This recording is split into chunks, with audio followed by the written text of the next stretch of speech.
Hello student, I hope कि आपकी preparation अच्छी चल रही है। तो आज शुरू करते हैं हम एक ऐसी वीडियो से जिसमें हम 2025 के इंडस्ट्रियल रिलेशन के सारे जो PYQs हैं वो हम इस वीडियो में डिस्कस करेंगे। ना कि हम देखेंगे कि इनके सोल्यूशन क्या है, बट हम इसमें अप्रोचेस भी डिस्कस करेंगे कि कैसे किसी प्रॉब्लम को, कैसे किसी क्वेश्चन को कैसे सॉल्व किया जाता है। ठीक है, तो आई होप कि आपको ये सेशन पसंद आएगा। कि बहुत अच्छा इनिशिएटिव है अगर ये for revision before appearing for exams. ठीक है, तो स्टार्ट करते हैं। सबसे पहले सिलेबस पे एक बार नज़र मार लेते हैं। ये सिलेबस की ख़ास बात ये है कि इंडस्ट्रियल रिलेशन के जो क्वेश्चंस हैं इन कुछ सिलेबस के कुछ पॉइंट्स में से डायरेक्ट पूछते हैं। फॉर एग्जांपल इसी साल क्वेश्चन आया था problem of trade union in India से related, as it is question syllabus से पूछ लिया गया। ठीक है, साथ ही में prevention and settlement of dispute ये 2024 में पूछ लिया गया था। कॉजेज ऑफ डिस्प्यूट ये 2025 में इसी बार पूछा है। तो देख रहे हो डायरेक्ट क्वेश्चन हमारे सिलेबस से उठा के पूछे हैं। जैसे रैशनल पूछा था, और अगर आगे बात करें तो इसमें एब्सेंटिज्म पूछा है, कॉजेज ऑफ एब्सेंटिज्म पूछा है, ILO पे डायरेक्ट क्वेश्चन आया है। तो इससे हमें पता चलता है कि सिलेबस पे कमांड होना इट्स वेरी इंपॉर्टेंट कि अभी UPSC एग्ज़ाम में। ठीक है, पहले देख लेते हैं कि इंडस्ट्रियल रिलेशन में इस बार 120 मार्क्स का क्वेश्चन आया है, 120 मार्क्स का पेपर आया है। तो बहुत ही सिग्निफिकेंट अमाउंट ये जो सब्जेक्ट है बहुत होल्ड करता है। ठीक है, तो चालू करते हैं, क्वेश्चन एक एक बार देखते हैं कि इसमें सबसे पहले इम्पैक्ट ऑफ एब्सेंटिज्म पूछ लिया, कॉजेज ऑफ इंडस्ट्रियल डिस्प्यूट पूछ लिया, साथ में वर्कर पार्टिसिपेशन भी क्वेश्चन पूछ लिया। इसके बाद इंडस्ट्रियल रिलेशन में स्कोप पे पूछ लिया, फिर ILO पे पूछ लिया, ट्रेड यूनियन पे पूछ लिया। मैंने कहा था ना challenges face by trade union, direct syllabus से उठाया है। फिर क्वेश्चन पूछा है यूनियन पार्टिसिपेशन और एम्प्लॉय पार्टिसिपेशन से। जिन बच्चों ने मेरी प्रीवियस क्लासेस देखी है उनको ये सारे क्वेश्चन जो भी मैंने कवर करवाया है सब देखे देखे लग रहे होंगे, क्योंकि ये सारे PYQ से ही उठ के आए हैं कहीं ना कहीं से। ठीक है, कुछ तो डायरेक्ट आ गए, काफ़ी सारे रिपीटेड, और कुछ इन्होंने थोड़ा मॉडिफाई करके दिया है। तो एक तो सिलेबस और दूसरा PYQs को रेगुलरली देखना, उनको प्रैक्टिस करना, it's a key to achieve good marks in industrial relation और इन UPSC ओवरऑल। ठीक है, तो पहला क्वेश्चन हमारे पूछा था इम्पैक्ट ऑफ एब्सेंटिज्म पे। तो ऐसा नहीं है कि डायरेक्ट ये 10 मार्क्स में पूछा गया है, तो इसका मतलब यही नहीं कि डायरेक्ट हम हेडिंग डालें इम्पैक्ट ऑफ एब्सेंटिज्म और पैराग्राफ लिखना चालू कर दें। नहीं, ये 3 स्टेप्स में होगा। पहला स्टेप में अपने को इंट्रोडक्शन लिखना है, तो इंट्रोडक्शन में अपने को उसको डिफाइन करना है और साथ में उसके फीचर्स लिखना है। ठीक है, सेकेंड स्टेप जो मेन जिसके हमें मार्क्स मिलेंगे, जो ज़्यादा प्रपोर्शन होल्ड करता है वो है जो मेन कंटेंट जो पूछा गया है। ठीक है, लेकिन इसका मतलब ये नहीं है कि हम इंट्रोडक्शन और कंक्लूजन स्किप कर दें। जो थर्ड होगा वो होगा हमारा कंक्लूजन। अब कंक्लूजन लिखने के भी बहुत तरीके हैं। जैसे अब इम्पैक्ट ऑफ एब्सेंटिज्म में या तो हम लिख सकते हैं कोई रीसेंट डेटा कि अलग अलग इंडस्ट्रीज़ में कितनी एब्सेंटिज्म इंटेंसिटी है। जैसे सर्विस सेक्टर में कम होती है, मैन्युफैक्चरिंग या फिर कंस्ट्रक्शन सेक्टर में ज़्यादा होती है। ठीक है, या तो हम इस डेटा को लिख सकते हैं। उसके साथ और अच्छा होगा कि ये नेगेटिव चीज़ पूछ रखी है कि इम्पैक्ट ऑफ एब्सेंटिज्म, तो हम उसको एक पॉजिटिव तरीके से कंक्लूड करेंगे तो वो ज़्यादा अच्छा इम्पैक्ट डालेगा एग्जामिनर के ऊपर। तो इसीलिए हम इसको मेजर से भी कंक्लूड कर सकते हैं। ठीक है, आगे बढ़ते हैं। अब डेफिनेशन क्या होगी? तो डेफिनेशन ये है कि जब वर्कर अपने काम से एब्सेंट रहे, पर ये तो कोई बात नहीं हुई, ये तो हर ऑर्गेनाइजेशन में जो एम्प्लॉय है वो एब्सेंट रहता है। लेकिन बात इसको अलग बनाता है वो है विदाउट प्रायर परमिशन। वो बिना बताए, बिना कंसेंट लिए या फिर बिना इन्फॉर्म करे या एप्लीकेशन डाले वो काम पे आता ही नहीं है, तो इसे बोलते हैं लेबर एब्सेंटिज्म। साथ में हमें फीचर्स लिखने थे, तो इसके फीचर्स क्या है कि ये कंटिन्यूस रहता है। ऐसा नहीं है कि एक बार हो गया तो ये बहुत बड़ी प्रॉब्लम बन गई। ये एम्प्लॉय जो लेबर एब्सेंटिज्म है, एब्सेंट रहता है, वो कई टाइम से रहता है। ठीक है, दूसरा इसके कॉजेज़ सिर्फ एक नहीं हो सकते, बहुत ज़्यादा कॉजेज़ हो सकते हैं। हो सकता है उसको मेडिकल प्रॉब्लम हो, या फिर हो सकता है कि उसको वर्क प्लेस ही समझ नहीं आ रहा हो। ठीक है, फिर इसका डायरेक्ट इम्पैक्ट पड़ता है प्रोडक्टिविटी पे। और सबसे इम्पॉर्टेंट है कि that is it is a indicator of industrial climate.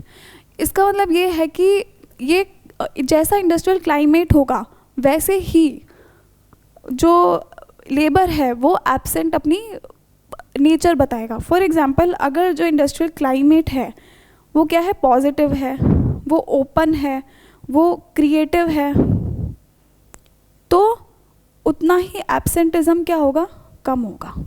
ठीक है, एंड वाइस वर्सा। फिर हम मेन कंटेंट पे आते हैं, that is impact of absenteeism. अब ठीक है, काफ़ी बच्चों को इसके आंसर्स पता होंगे, लेकिन बात आती है इसकी प्रेजेंटेशन की। अपने को प्रेजेंट सिर्फ ऐसे ही नहीं करना कि पॉइंट्स में या फिर सिर्फ ऐसे सिंपल पॉइंट्स लिख दिए या फिर पैराग्राफ फॉर्म में तो बिल्कुल ही नहीं लिखना। ठीक है, तो इसके लिए हम एक तो हब एंड स्पोक मॉडल भी लिख सकते हैं, एक अच्छे से पॉइंट्स मेथड में जैसे हेडिंग डाल के उसको अंडरलाइन या फिर उस पर स्क्वायर बना के फिर हम उसका एक्सप्लेनेशन लिख सकते हैं। ठीक है, विथ एग्जाम्पल्स। तो ये बहुत ही अच्छा प्रेजेंटेशन होता है। तो इससे एग्जामिनर को क्या, तुम्हारा क्वेश्चन, तुम्हारा जो आंसर है वो ढूंढना नहीं पड़ेगा, तुम उसको ऑलरेडी अपना आंसर शो कर रहे हो। तो फिर अब पढ़ लेते हैं इम्पैक्ट ऑफ एब्सेंटिज्म क्या होता है। क्या होगा, सिंपल, अगर वर्कर एब्सेंट रहेगा, अगर वो एब्सेंट रहेगा तो वो ऑफकोर्स प्रोडक्टिविटी उसकी कम हो जाएगी। ठीक है, quality and quantity of production दोनों अफेक्ट होगा। ठीक है, क्वालिटी भी सफ़र करेगी और क्वांटिटी भी सफ़र करेगी। उसके बाद अब वो खुद एब्सेंट रह रहा है तो उसका काम किसी और को करना पड़ेगा, तो उसके ऊपर वर्कलोड आ जाएगा, कंपनी के एक्सपेंस बढ़ जाएंगे क्योंकि कंपनी को उस दूसरे एम्प्लॉय को ओवर टाइम वेजेस पे करने पड़ेंगे। और साथ ही में क्या हो सकता है कि वर्क स्केड्यूल पूरा बिगड़ जाए कि अब कंपनी फिर अपने जो ऑब्जेक्टिव्स है, अपने गोल्स है, वो अचीव नहीं कर पाएगी। और साथ ही में सबसे जो नेगेटिव इम्पैक्ट होता है वो है कस्टमर डिससेटिस्फैक्शन। कैसे, जैसे किसी एक रिटेल स्टोर में अगर 4 एम्प्लॉयज़ चाहिए होते हैं कस्टमर्स को एंटरटेन करने के लिए, ठीक है, लेकिन अगर सपोज उसमें से एक एम्प्लॉय नहीं आ रहा है तो वो वर्कर क्या, तो कस्टमर्स को और ज़्यादा वेट करना पड़ेगा, उन्हें ढंग से कोई एंटरटेन नहीं करेगा, तो कस्टमर उस रिटेल स्टोर को विज़िट नहीं करेगा। तो इससे कंपनी को कितना बड़ा लॉस होता है। ठीक है, इसकी वजह से एम्प्लॉयर एम्प्लॉई रिलेशन भी ख़राब होता है। ऑफकोर्स अगर प्रोडक्टिविटी अच्छी नहीं आएगी, कस्टमर डिससेटिस्फैक्शन हो रहा है तो कंपनी टॉलरेट नहीं करेगी। It led to the industrial dispute. ठीक है, तो आई होप, एंड ये सिर्फ लिमिटेड नहीं है ये पॉइंट्स, आप इसमें और भी एग्जाम्पल ऐड कर सकते हो, आप इसमें और भी पॉइंट्स ऐड कर सकते हो। I am just giving you a framework how to write it and also some of the points to revise you. अब कंक्लूजन की बात करें तो कंक्लूजन में हम जैसे एग्जांपल लिख सकते हैं, कंस्ट्रक्शन सेक्टर में 10 to 15% की रेट रहती है एब्सेंटिज्म की, जबकि सर्विस सेक्टर में ये 4 to 5% रहती है। ठीक है, अब मेजर्स की बात करें तो मेजर्स में क्या लिख सकते हैं कि इसमें ह्यूमनिस्टिक ट्रीटमेंट ऑफ वर्कर्स करो, मतलब उनकी आप प्रॉब्लम समझो, उनका इंटरव्यू लो, उनसे पूछो कि आपको क्या दिक्कत आ रही है। कंपनी को ये प्रोएक्टिव अप्रोच लेनी पड़ेगी to deal with the absenteeism.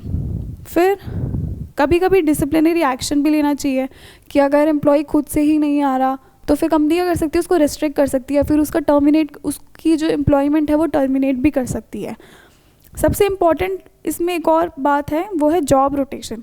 कभी कभी ऐसा होता है कि जो एम्प्लॉय होता है वो कंपनी में एडजस्ट नहीं कर पाता या फिर वो अपने आप को फिट नहीं कर पाता उस जॉब प्रोफाइल में, उसको या तो कोई और डिपार्टमेंट चाहिए होता है या फिर कोई और पे स्केल, या फिर उसको उसकी और उसके बॉस में बन नहीं रही होती है, तो उसकी वजह से भी क्या होता है वो नहीं आ पाता, लेकिन वो बहुत अच्छा प्रोडक्टिव वर्कर है। तो उस केस में कंपनी को क्या करना होता है, कंपनी को उसकी जॉब को रोटेट करना होता है, किसी और में शिफ्ट कर देना होता है to realise his full capacity. तो these are the measures we have to write in conclusion of labour absenteeism. ठीक है, अब हमारा नया जो क्वेश्चन है वो है कॉजेज़ ऑफ इंडस्ट्रियल डिस्प्यूट के ऊपर। तो ये भी देखो एग्जैक्ट सिलेबस से उठा के आया कि नहीं आया, तो सिलेबस बहुत इंपॉर्टेंट है प्रिपरेशन के लिए। तो कॉजेज़ ऑफ इंडस्ट्रियल डिस्प्यूट में हमें ये नहीं करना कि हमें वापस स्टार्टिंग से कॉजेज़ चालू कर देने हैं, मतलब हेडिंग डाली कॉजेज़ और लिखना चालू, नहीं, सबसे पहले हमें उसका फ्रेमवर्क बनाना पड़ेगा। तो सबसे पहले हमें डिफाइन करना पड़ेगा कि व्हाट इज़ इंडस्ट्रियल डिस्प्यूट। उसके लिए क्या होता है, बेसिकली कॉन्फ्लिक्ट और डिफरेंसेस होते हैं between employer employee regarding subjects like wages, working conditions, terms of services, ठीक है। फिर हमें फीचर्स लिखने पड़ेंगे। फीचर्स में क्या होता है, सबसे इम्पॉर्टेंट कि दोनों के बीच में डिस्प्यूट होने के लिए एम्प्लॉयमेंट रिलेशनशिप होना ज़रूरी है, ठीक है। और दूसरा, वो जो डिस्प्यूट होगा वो कलेक्टिव होगा, वो इंडिविजुअल लेवल पे नहीं होगा। अगर वो इंडिविजुअल पे लेवल पे होगा तो वो इंडस्ट्रियल डिस्प्यूट नहीं कहलाएगा, ठीक है। फिर हम आएंगे इसकी main body, that is causes पे। तो डिस्प्यूट क्यों होते हैं, ये जनरली ज़्यादातर एम्प्लॉई के साइड से होते हैं, रिगार्डिंग वेजेस या bonus, regarding working condition, regarding job security, there retrenchments and layoffs, या फिर unfair trade practices of by employer, lack of communication, union rivalry. जैसे यूनियन कभी कभी क्या करती है, अपनी खुंदस निकालती है, तो वो ज़बरदस्ती स्ट्राइक्स, लॉकआउट्स ही ऐसे करती रहती है, या फिर बहुत अनरीजनेबल डिमांड पुट करती है मैनेजमेंट के पास। तो ये भी इंडस्ट्रियल डिस्प्यूट का एक कॉज होता है, ठीक है। फिर long working condition, disciplinary actions and management attitude. जब मैंने इंडस्ट्रियल डिस्प्यूट क्लास में पढ़ाया था तो मैंने बताया था कि जो डिसिप्लिनरी एक्शंस होते हैं डिसिप्लिन बाय द एम्प्लॉई, ये सबसे बड़ा कॉज होता है इंडस्ट्रियल डिस्प्यूट का। उसके बाद followed by the wages and bonus, ठीक है। फिर हमें कंक्लूजन में क्या लिखना है, अब since it is a negative question तो we have to conclude it positively. तो कंक्लूड कैसे लिखना है, कंक्लूजन कैसे लिखना है, हमें कंक्लूड करना है इसे मैकेनिज़्म के साथ। जैसे कौन कौन से मैकेनिज़्म अवेलेबल है इंडस्ट्रियल डिस्प्यूट को रिजॉल्व करने के लिए। तो उसमें आता है collective bargaining, grievance addressal, fair wages, effective conciliation machinery, या फिर एडजुडिकेशन है, मेडिएशन है, ठीक है, कोड ऑफ डिसिप्लिन है, स्टैंडिंग ऑर्डर है। तो आप ये सबको आप मेंशन कर सकते हो ताकि आपका कंक्लूजन और अट्रैक्टिव दिखे।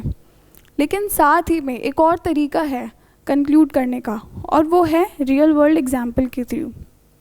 अभी हमें पता है कि बहुत बड़ी सैमसंग स्ट्राइक हुई थी तमिलनाडु में, जहाँ पे उनके वर्कर्स ने फॉर देयर पे, वर्किंग कंडीशन, उसके लिए बहुत लंबे टाइम तक स्ट्राइक करा था, ठीक है। तो हम उसके जो भी कैसे वो रिजॉल्व हुआ, हम उसको एज अ कंक्लूजन लिख सकते हैं। जैसे कि कंसिलिएशन उन्होंने यूज़ किया था method with the Tamil Nadu labour department, ठीक है। फिर जो कंक्लूजन हुआ वो प्रोडक्टिविटी स्टेबलाइजेशन इंसेंटिव दोनों के बीच में अग्रीमेंट हुआ, जिसमें उन्हें मिनिमम 5,000 पर मंथ का पैकेज दिया जाएगा।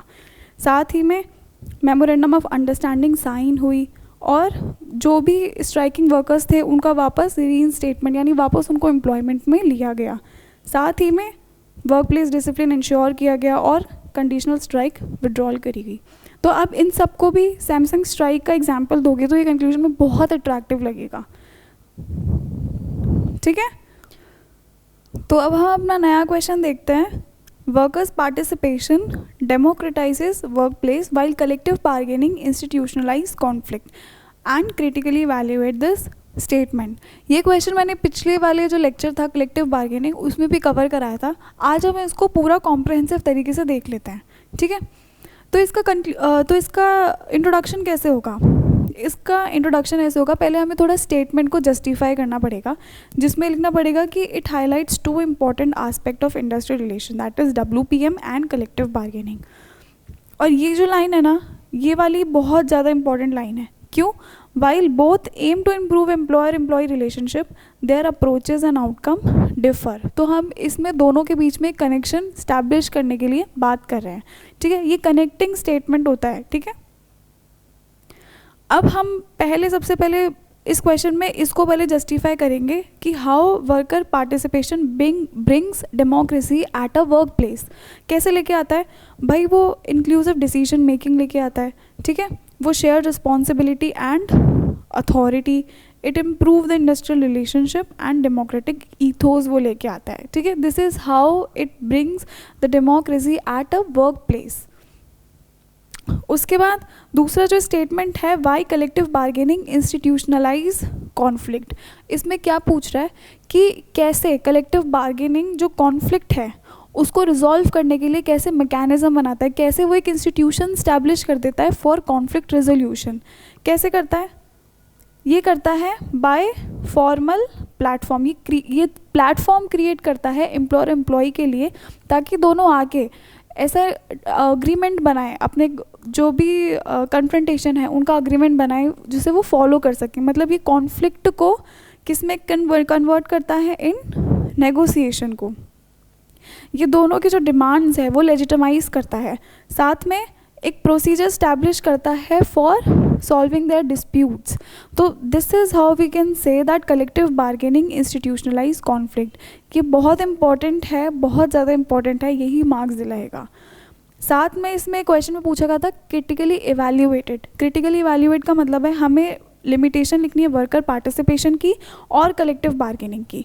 फिर हमें जो कंक्लूड करना है, पॉजिटिवली कंक्लूड करना है विद देयर कॉम्प्लीमेंट्री नेचर, ठीक है. तो फिर WPM के बारे में हमें क्या बोलना पड़ेगा भाई कि ज़्यादा कंसल्टेटिव रहता है या सिर्फ दिखाने के लिए रहता है, ठीक है. इसका लिमिटिंग इन इट्स इम्पैक्ट, मतलब शो करने के लिए बहुत अच्छा है लेकिन रियल ग्राउंड पे ये इतना वर्क करता नहीं है. दूसरा कलेक्टिव बार्गेनिंग में ये है कि जिससे ये नॉन यूनियन वर्कर्स हैं वो अलग फील करते हैं, क्योंकि वो तो इंक्लूड है ही नहीं जब वो यूनियन उनके बेसिस पे कलेक्टिव बार्गेनिंग करती है. साथ ही में ये डिपेंड करता है बहुत ज़्यादा पावर इम्बैलेंस पे. और साथ में it is not a Panacea. इसका मतलब ये है कि it is not the only way, मतलब ये एश्योर नहीं करेगा कि आपका कॉन्फ्लिक्ट जो है वो रिजॉल्व हो जाए. फिर हमें इसके कॉम्प्लीमेंट्री नेचर के बारे में डिस्कस करना है और इसमें बोलना है कि WPM तो क्या है, कोऑपरेशन इंक्रीज करता है, जबकि collective bargaining ensure justice in dispute, ठीक है. तो दिस इज़ हाउ अब हम एक जो क्वेश्चन है इसको ऐसे सॉल्व करेंगे और ये ऐसे ही फॉर्मेट में अगर लिखेंगे, स्ट्रक्चर फॉर्मेट में, तो ही हमें मार्क्स मिलेंगे. तो फिर चलते अपने नए क्वेश्चन की तरफ. Examine the scope of industrial relation in the light of modern labour market transformation including the impact of changing work pattern, globalisation and technological advancement. तो ये क्वेश्चन हमारे से दो डिमांड कर रहा है. पहली डिमांड की स्कोप क्या है और दूसरी डिमांड इम्पैक्ट क्या है. जिन बच्चों ने फर्स्ट क्लास देखी है उस क्लास में अपन ने डिस्कस कर रखा है कि कैसे industrial relation has undergone a change, उसका स्कोप कैसे चेंज हुआ है. तो हमें बस वही लिखना है, साथ ही में हमें इम्पैक्ट भी लिखना है, ठीक है. स्टार्ट करें चेंजिंग वर्क पैटर्न से. तो फिर कैसे वर्क पैटर्न कैसे चेंज हो गया. सबको याद होगा कि एक तो गिग इकॉनमी आ गई, यानी गिग वर्कर्स बढ़ गए. दूसरा वुमेन का पार्टिसिपेशन इंक्रीज़ हो गया. तीसरा जैसे वर्क फ्रॉम होम आ गया. और चौथा टेम्पररीज इंक्रीज़ हो गई, ठीक है. यानी अब क्या हो गया, अब जो कंपनीज है वो वर्कर्स को टेम्परेरी बेसिस पे रखना चालू कर दिया rather than on permanent basis, ठीक है. तो इसलिए जो वर्क पैटर्न है वो चेंज हो गया. अब ग्लोबलाइजेशन की बात करते हैं. कैसे ग्लोबलाइजेशन की वजह से चेंज हुआ है IR. तो अपने को पता है कि अब माइग्रेशन बहुत ज़्यादा बढ़ गया, ठीक है. अब वर्कर सिर्फ अपनी वर्क प्लेस पे काम नहीं करता बल्कि all over India, all over world भी काम करता है. तो इससे मेजर फैक्टर क्या हुआ, जो लेबर स्टैंडर्ड है ना वो क्या हो गए, सबके लिए सेम हो गए. अब जो लेबर स्टैंडर्ड है वो पूरे वर्ल्ड के लिए धीरे धीरे सेम होते जा रहे हैं क्योंकि एम्प्लॉयज़ अब इंटरमिक्स हो रहे हैं. तो क्या हो गया, internationalisation of production and labour market, increasing competition and labour mobility, MNC culture आ गया, harmonisation of labour practices all over the world increase हो गई, ठीक है.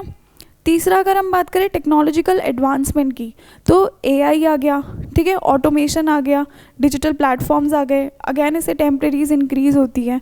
और मेन जो इसका इम्पैक्ट है वो है HRM. अब क्या हो गया कि इंडिविजुअल फोकस बहुत ज़्यादा बढ़ गया ऑन एम्प्लॉयज़. अब एम्प्लॉयर क्या करता है, हर एक इंडिविजुअल वर्कर पे उसकी ट्रेनिंग एंड डेवलपमेंट प्रोग्राम निकालता है. तो जिसकी वजह से एक इंडिविजुअल वर्कर की इंपॉर्टेंस बढ़ गई और यूनियन की इंपॉर्टेंस कम हो गई। तो अगर हम इम्पैक्ट में देखेंगे तो सबसे मेन इम्पैक्ट क्या है कि ट्रेड यूनियन वीक हो गया। ठीक है, ये स्टार पॉइंट है और ये आना ही चाहिए। उसके बाद ले ऑफ्स इंक्रीज़ हो गए। जैसे एग्जांपल में आप लिख सकते हो TCS कंपनी ने अभी मोर देन 12,000 एम्प्लॉयज़ को ले ऑफ करा है। ठीक है, लेकिन अगर हम पॉजिटिव साइड भी देखें तो हमें क्या दिखती है कि इससे बिजनेस एक्सपैंड हुआ है। अब जो एम्प्लॉयज़ अपने टैलेंट के लिए, अब अपने टैलेंट उनका और रिकॉग्नाइज हुआ है ऑल ओवर द वर्ल्ड। ठीक है, उनके ट्रेनिंग एंड डेवलपमेंट प्रोग्राम पे फोकस करा गया है, यानी HRM फोकस हो गया। उनकी सैलरी या वेजेस इंक्रीज़ हुई है, उनका टैलेंट इंटरनेशनलाइज हुआ है और फॉरेन इन्वेस्टमेंट भी इंक्रीज़ हुआ है। ठीक है, तो ऐसे अपने को इस क्वेश्चन को डील करना है। इसके बाद अपन नेक्स्ट क्वेश्चन पे चलते हैं। इसमें है what is the role of ILO International Labour Organisation. ठीक है, and how it has influenced the labour and social policies of India. Elaborate. ये 20 मार्क्स का क्वेश्चन है। तो इसमें सबसे पहले रोल पे कूदने से पहले अपने को ILO के बारे में थोड़ी सी ब्रीफिंग करनी पड़ेगी।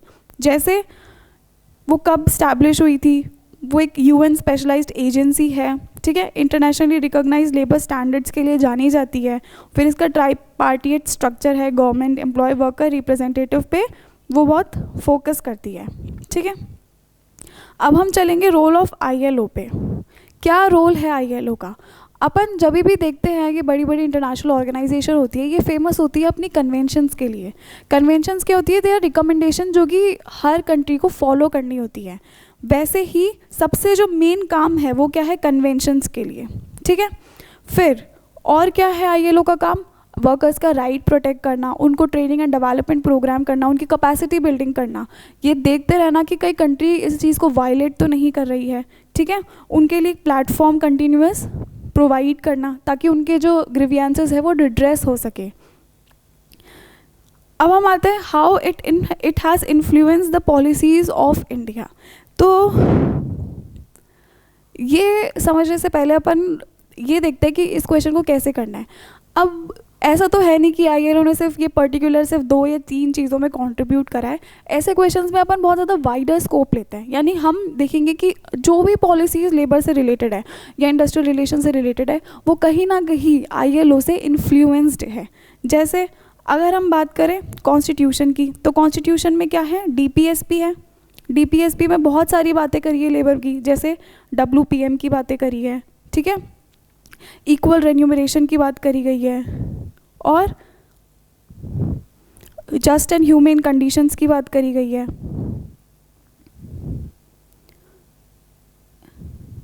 फिर जो भी चिल्ड्रन के लिए जो भी है, जैसे चाइल्ड लेबर हो गया। ठीक है, और वुमेन के लिए जो भी है, जैसे मैटर्निटी बेनिफिट हो गया या इक्वल रेन्यूमरेशन हो गया, या फिर पॉश एक्ट हो गया, prevention of sexual harassment at work place, और माइग्रेंट वर्कर के लिए जो भी हो गया, या फिर इनफॉर्मल वर्कर्स के लिए जो भी हो गया काम, और जैसे COVID-19 जो भी अभी नए रिफॉर्म्स आए हैं, इन सब में हम क्या बताएंगे? सब में किसका कंट्रीब्यूशन है? सब में कंट्रीब्यूशन है ILO का। तो this is how we deal with this question. जैसे कॉन्स्टिट्यूशनल प्रोविजन हो गया, core convention, force labour, child labour, equal remuneration, labour law reform हो गया, प्रमोशन ऑफ ट्राईपार्टिज्म। अब जो भी अपन ने इनिशिएटिव लिए हैं, जैसे अपन ने पिछली क्लासेस में पढ़े थे, इंडियन लेबर कॉन्फ्रेंस हो गया, स्टैंडिंग लेबर कमिटीज़ हो गई, या फिर कोड ऑफ डिसिप्लिन हो गया, स्टैंडिंग ऑर्डर हो गया, रिड्रेसल ग्रीवियंसेस मैकेनिज्म हो गया पूरा, या एडजुडिकेशन हो गया। तो ये सब में हमको ILO का कॉन्ट्रीब्यूशन बताना पड़ेगा। फिर सोशल सिक्योरिटी मेजर्स हो गए। ठीक है, जैसे PF मिलता है या फिर इंश्योरेंस हो गया, तो ये भी इसके अंदर आएगा। फिर occupational safety and health, gender equality, maternity benefit, sexual harassment laws या लेबर कोड रिफॉर्म्स। अभी हमने देखा था 4 कोड्स के अंदर पूरे के पूरे लेबर रिफॉर्म्स को हम कन्वर्ट कर रहे हैं, इंटीग्रेट कर रहे हैं, तो वो भी एक रिफॉर्म हो गया, तो वो भी ILO से इन्फ्लुएंस्ड होगा। फिर इनफॉर्मल सेक्टर्स हो गए, माइग्रेंट लेबर के इश्यूज़ हो गए। COVID-19 के टाइम पे लेबर्स की बहुत बुरी कंडीशंस हो गई थी, तो उस टाइम पे भी ILO ने इंटरवीन किया था उनकी कंडीशन सुधारने के लिए। ठीक है, फिर अब हमने एक पर्सपेक्टिव बता दिया, अब दूसरे के लिए हम क्या करेंगे, हम और अच्छे से बताएंगे कि ऐसा नहीं है कि सब कुछ ग्रीन ही ग्रीन है।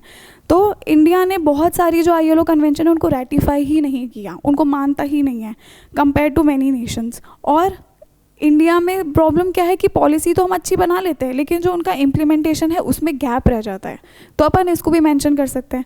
फिर at the end we have to conclude it positively.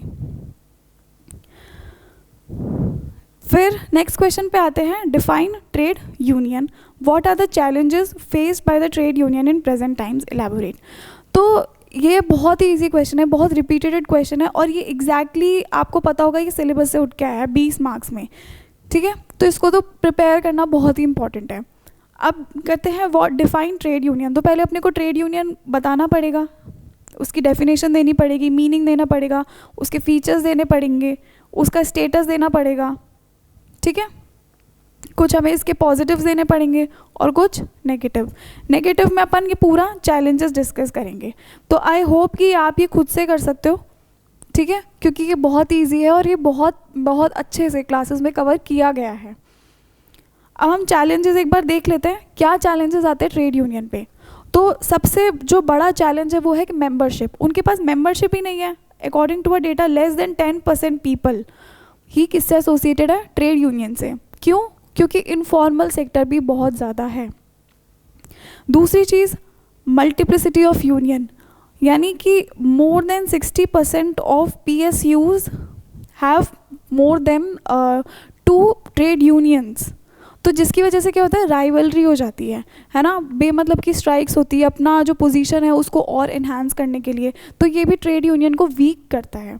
फिर है political interference, informal and gig economy, उससे वर्कर्स क्या है, एक्सक्लूडेड है। फिर हम देख सकते हैं जैसे वर्क फ्रॉम होम हो गया, टेक्नोलॉजिकल ऑटोमेशन, इसमें वर्क फ्रॉम होम हो गया, ग्लोबलाइजेशन की वजह से HRM पे फोकस ज़्यादा हो रहा है। एम्प्लॉयर्स रेजिस्टेंस, जैसे एंटी यूनियन पॉलिसीज़ होती है, इसमें क्या होता है जैसे कभी कभार यूनियन का जो हेड होता है उसको कंपनी या मैनेजमेंट ऐसे बोलती है कि अगर आप थोड़ा हमारी तरफ इसको इंक्लाइन कर दो या फिर कम पे आप सेटल हो जाओ तो हम आपको बहुत अच्छी पोजीशन दे देंगे कंपनी में, आपको बहुत अच्छा पे दे देंगे। तो ये एंटी यूनियन पॉलिसीज़ या एंटी यूनियन स्ट्रैटेजीज़ होती है जो कि ट्रेड यूनियन को वीक करती है, ठीक है। कुछ लीगल एंड रेगुलेटरी कॉन्स्टेंट भी होते हैं कि ये रिकॉग्नाइज करना कोई कंपलसरी नहीं है ट्रेड यूनियन को कंपनी के द्वारा। तो ये कहीं ना कहीं एक एडवांटेज है मैनेजमेंट के थ्रू कि वो ट्रेड यूनियन को रिकॉग्नाइज ही नहीं करती, तो of course it weakens the trade union. फिर वर्क कल्चर, अभी हम अच्छे से पढ़ के आए हैं पिछले वाले क्वेश्चन में कि कैसे वर्क कल्चर की वजह से ट्रेड यूनियन डिक्रीज हो रही है, जैसे फ्लेक्सिबल वर्क हो गया, वर्क फ्रॉम होम हो गया, वुमेन का हो गया, ठीक है, टेम्पररीज इंक्रीज हो रही है, आज ले ऑफ हो रहे हैं, and lack of leadership and modern strategies, ठीक है। तो ये क्वेश्चन आपको ऐसे पूरा मैंने बता दिया, इस तरह से इसका स्ट्रक्चर रहेगा। एंड में आपको इसको थोड़ा पॉजिटिवली कंक्लूड करना है कि ऐसे नहीं है ट्रेड यूनियन चेंज हो रही है, जैसे अब वो मैनेजमेंट के साथ मिलके भी कुछ पॉजिटिव स्टेप ले रही है, खुद को रिफॉर्म कर रही है, ठीक है। फिर नेक्स्ट और लास्ट क्वेश्चन है वो है, is there any difference between union participation and employee participation, discuss the pros and cons of both and suggest whether and how they can coexist।